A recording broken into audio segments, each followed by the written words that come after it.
Sprawled across the arid plains of southern Peru, there's a mystery etched into the very earth, a vast and silent gallery of figures so enormous they can only be truly appreciated from the sky. These are the Nazca Lines, a series of ancient geoglyphs that have captivated and baffled historians, archaeologists, and travelers for decades. Who created them? Why? And how did a civilization from 2,000 years ago manage to craft such massive, precise designs without the ability to see their work from above? Today, we're diving deep into the desert to unravel the secrets of the Nazca Lines. Let's set the scene.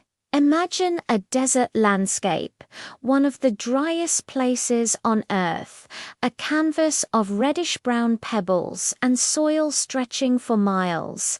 Between 500 BC and 500 AD, a culture we now call the Nazca people flourished here. They were skilled farmers and artisans, known for their intricate textiles and beautiful pottery. But their most enduring legacy is carved into the desert floor, over an area of nearly 200 square miles. They created hundreds of individual figures, ranging from simple geometric lines and trapezoids to complex depictions of animals, birds, and human-like figures. We're talking about a hummingbird with a wingspan of over 300 feet, a spider nearly 150 feet long, and a monkey with a curious spiraling tail. There are also giant lizards, pelicans, and even a figure some call the astronaut. The sheer scale is mind-boggling. Some of the straight lines run uninterrupted for miles, perfectly straight over uneven terrain. So, how did they do it? The technique itself was surprisingly simple, yet ingenious. The desert floor is covered with a layer of iron oxide-coated pebbles, which have a dark, rusty color. The Nazca people removed this top layer of dark rock to expose the lighter-colored sand and clay beneath. This created a striking contrast, making the lines visible. The dry, windless, and stable climate of the Nazca Desert has preserved these delicate lines for centuries. It's like nature itself conspired to keep this ancient artwork safe. The real genius, however, wasn't just in the removal of rocks, but in the planning and scaling. To create such large and accurate figures, the Nazca likely used simple tools and basic geometry. They probably created smaller models and then used stakes and ropes to scale them up, plotting points and connecting them to form the final design. It was a monumental feat of planning and coordination, requiring a deep understanding of scale and perspective. But this only answers the how. The why is where the real mystery begins. Over the years, theories have ranged from the practical to the truly out of this world. One of the earliest and most famous researchers, Maria Reich, a German mathematician and archaeologist who dedicated her life to studying the lines, believed they functioned as a massive astronomical calendar.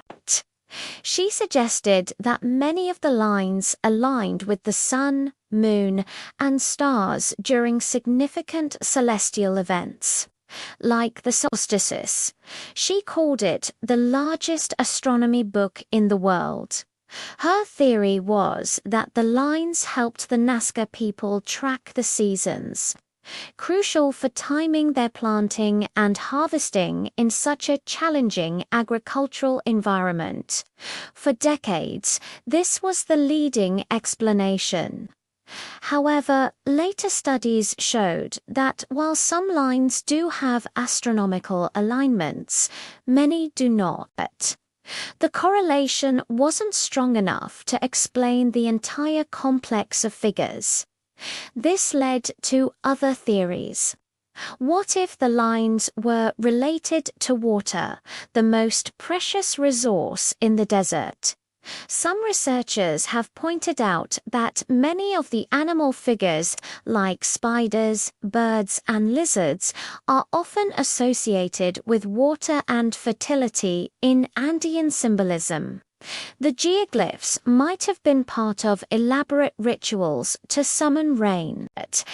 Perhaps the long, straight lines acted as ceremonial pathways, or seeks that connected sacred sites or pointed towards sources of water like underground aquifers and springs.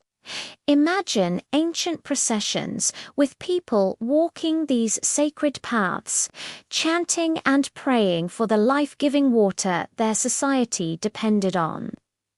This theory connects the lines directly to the survival needs and spiritual beliefs of the Nazca people.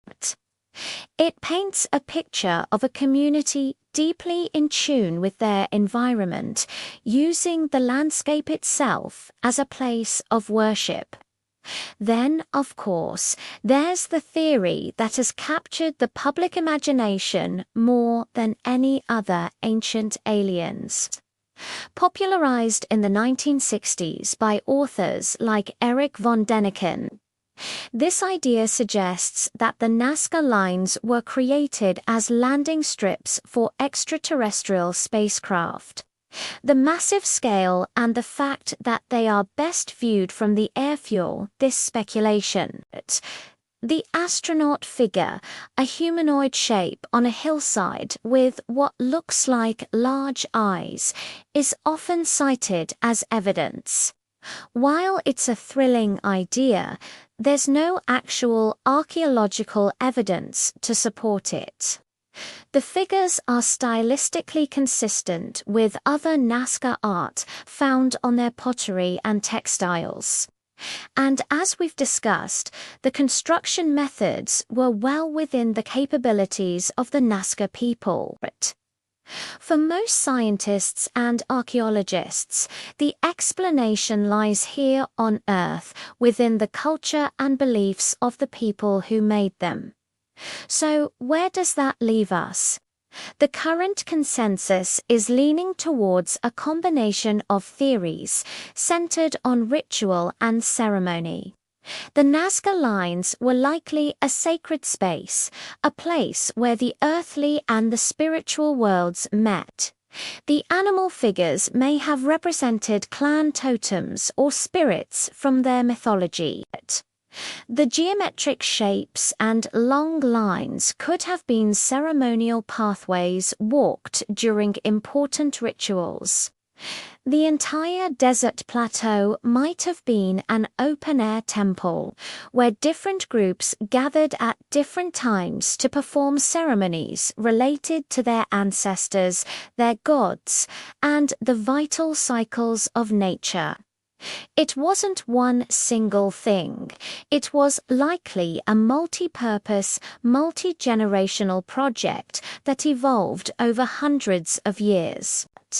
Each line, each figure might have held a different meaning, a different purpose, a different story. Think about it this way. What if the act of creating the lines was just as important as the finished product? The physical labor, the community effort, the procession along the pathways, all of this could have been a form of worship. A massive offering to the gods who controlled the sun, the water, and their fate. The Nazca people weren't creating art for an audience in the sky. They were creating a landscape for their gods to inhabit and for them to interact with. They were physically transforming their world into a ritual space. Today, the Nazca Lines are a UNESCO World Heritage Site, protected but fragile. The threat of climate change, erosion, and human activity puts them at risk. Viewing them from small aircraft is the most popular way to experience their grandeur, giving you that bird's-eye perspective that reveals their true form. Standing on a viewing tower on the ground, you can see parts of the figures, but it's only from above that the full picture emerges, just as the creators might have envisioned it in their minds. The mystery of the Nazca Lines is that they don't have one simple answer. They are a complex and beautiful puzzle left behind by a fascinating culture.